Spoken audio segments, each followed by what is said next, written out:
그런데 크리스는 공부하는 걸 좋아했고 대학에 가기로 결정했습니다. 두 개의 대학에서 전액 장학금을 제안받았는데 그중 하나인 리드 대학에 가기로 결정했어요.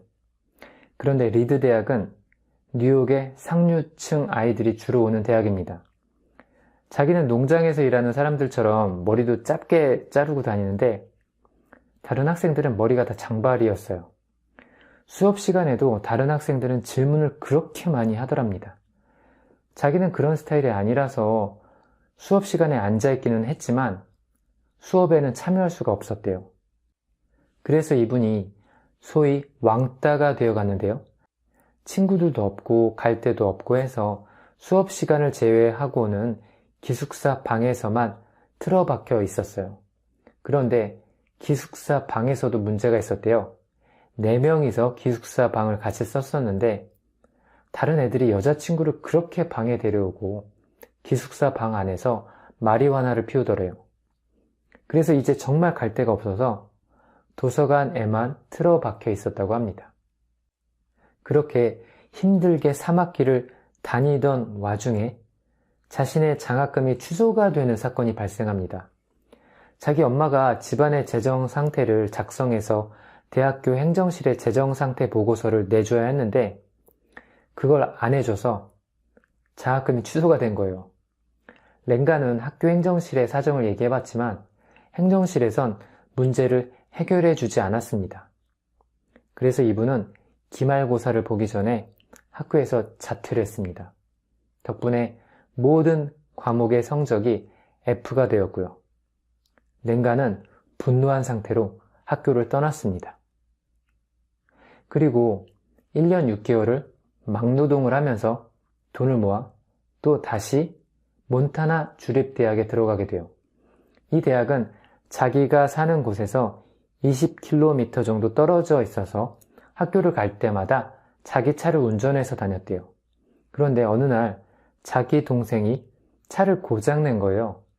그런데 차를 수리할 돈이 없어서 학교에 갈 방법이 마땅치가 않았습니다.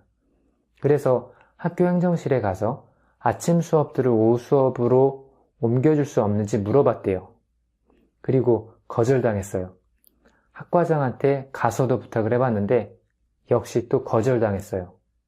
학교에서의 이런 처우에 화가 나서 이분은 이번 대학도 또 자퇴하게 됩니다. 그리고 다시는 대학교로 가지 않았어요. 그래서 이런 연유로 술집 기도를 하게 된 겁니다. IQ가 200인 사람이. 학교를 떠나서도 이분은 공부를 좋아해서 계속 공부를 혼자서 하기는 했지만 학위가 없으니까 할 수 있는 게 아무것도 없었습니다. 일단 학사 학위를 받고 석사랑 박사 학위를 받아야 논문도 쓸 수 있고 여러 가지 연구를 할 수 있잖아요. 이분이 아무리 천재라고 한들 학사 학위도 없는 사람이 이 사회 시스템 내에서 논문을 쓸 수가 있었겠어요? 그래서 평생 이분은 혼자 고독하게 공부를 했고 인생의 대부분을 술집 기도로서 살았던 거예요. 이분이 다녔던 대학에서는 왜 이런 천재를 그렇게 안 도와줬을까요? 너무 매정한 거 아니었나요? 이런 천재를 잘 키워냈다면 국가적으로도 엄청난 업적을 남기는 결과가 나올 수 있었을 텐데 학교에서 너무 야박한 게 군 게 아니었을까요? 고작해야 장학금 문제랑 수업 시간을 옮겨주는 것 뿐이었는데 그게 그렇게 어려운 일이었을까요? 대학 과사무실에 가서 간곡하게 부탁하면 보통은 수업 시간을 옮겨주지 않던가요? 아웃라이어에선 크리스 랭관과 대조적인 또 다른 한 명의 천재의 이야기가 나옵니다. 이분은 오펜하이머라는 분인데 2차 세계대전 당시 원자폭탄을 개발하신 분입니다. 그래서 이분도 랭관과 비슷하게 천재적인 지능 수준을 가지고 있었어요. 이분은 초등학교 3학년 때 연구실에서 실험을 했었고 5학년 땐 물리랑 화학을 공부했어요. 9살 때 오펜하이머는 자기 사촌들에게 나한테 라틴어로 질문해봐. 그럼 내가 그리스어로 대답해줄게 하고 말할 정도의 천재였어요. 이분은 처음에 하버드 대학에 들어갔다가 나중에 박사학위를 받을 땐 캠브리지 대학에 가게 되는데 여기서 아주 힘든 생활을 하게 됩니다. 이분의 지도 교수가 물리학 실험의 세세한 사항들을 오펜하이머에게 관리하게 시키거든요. 그런데 이런 일을 오펜하이머는 되게 싫어했어요.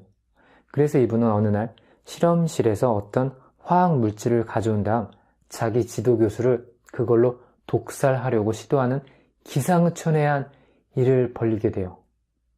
아무리 지도 교수가 싫다고 해도 독살은 진짜 아니잖아요.